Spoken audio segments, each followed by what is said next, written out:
The situation we're in now is materially different, to where we were back in 08, 09. We can't protect every business. Jobs under threat or going. These are tough times, and there will be more to come. Hi, I'm Tara Evans, Digital Consumer Editor at The Sun, and I'm here with Matt Haycox, small business expert and entrepreneur. And every week we're discussing how small businesses can survive coronavirus. Hey Matt, so how's it going? What do you think about Boris's roadmap to recovery?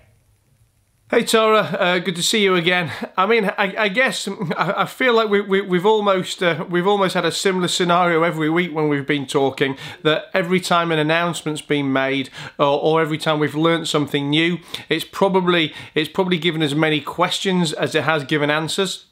And I think this roadmap to recovery, certainly falls into that category.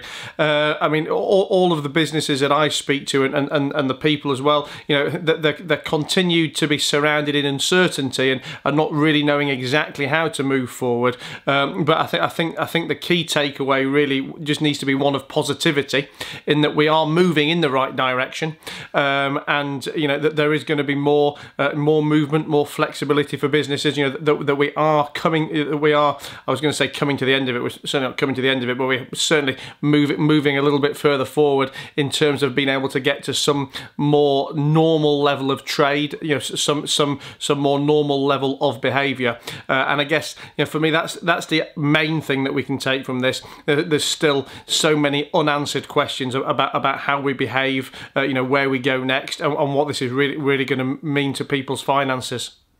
I suppose it has kind of given people a bit more certainty with where their businesses are going. But what about the new COVID secure guidance? How do you think that is going to help businesses preparing for the end of lockdown, or even those that may have started going back to work?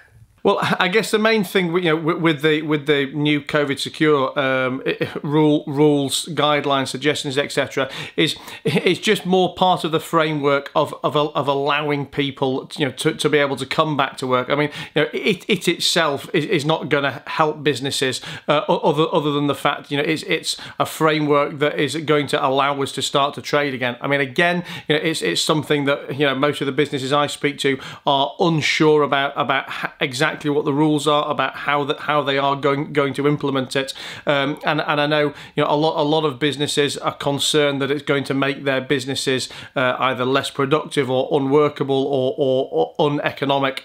But again, as we were just saying a minute ago, this has got to be looked at as a step forward. People are able to come back to work. Offices are going to start to come to a more level of normality once again, and I think most of the guidelines that are being put in place at the moment are ones of common sense, of common hygiene, etc. Anyway, so I think once people have put them in place, businesses do and people do have a short memory. They adapt pretty quickly, and I'm sure ultimately people are going to be happy to follow these, and businesses are going to be happy to implement them, just to start getting some movement and some cash in the till again. What about your businesses? Have any of them, have you pulled any other people off furlough? Have any people come back to work? What are you planning? Where are you at with your businesses?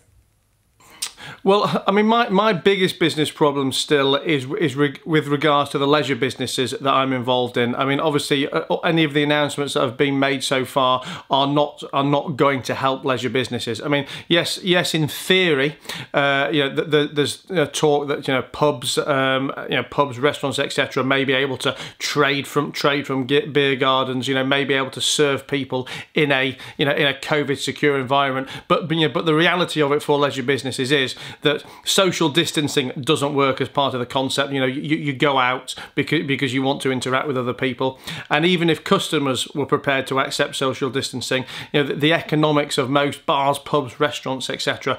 does not work on a much reduced capacity. So for me, those businesses are, are still on hold. We don't know any more about them really this week than we did last week or last month. And I think the positives I'll take away from it really are that I think as we've seen over the last 7 or 8 weeks that there has been new financial grants, incentives, announcements, assistance. As each week's gone on, and undoubtedly the leisure sector must get some further government help. Or some specific government help as the time goes on, as the amount of time that we're closed extends. But other than that, in the main, the rest of my businesses have not been too problematic over the last few weeks. Looking forward to being able to put some staff into an office environment again. But I mean, in terms of furlough, we haven't furloughed any staff other than in the leisure businesses. We've kept them all working, even if they haven't been able to do their normal job at 100% capacity. They've been doing other jobs, working on marketing, learning new things that will probably assist them in their career or in our business going forward. And again, that's very much what I've been talking to other businesses about, and some of the messages I've been trying to echo in the previous few weeks on this chat.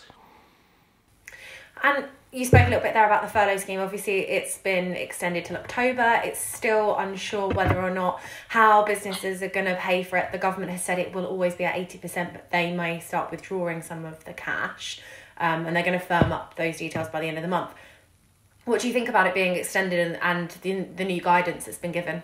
I mean, I think it was inevitable that the furlough scheme was going to be extended. I mean, that's probably very much been my thought process on most of the grants, most of the assistances that have been given. If they've been given for a short term, I was expecting them to be extended, or things that hadn't been given yet, would probably be given at some point in the future.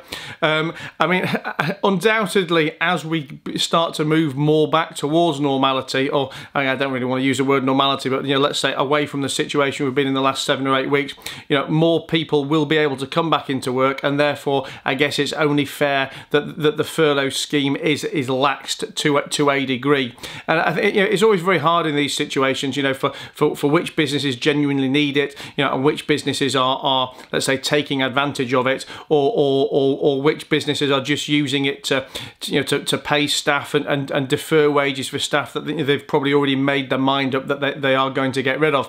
And I mean, one of my views to both the business bounce back loans, to the furlough scheme, almost in general, is that yes, it's there to provide support to businesses, but it's also really just another method of the government getting money into the economy, allowing people to, let's say, have some money in their pocket, to keep the wheels of commerce, wheels of industry moving. So there's always two ways of looking at the furlough scheme and many of the other financial incentives, but I think in the main, it's been a necessary and welcome support up to now. But it is only fair, I think, that that it doesn't last on the basis it's been so far forever.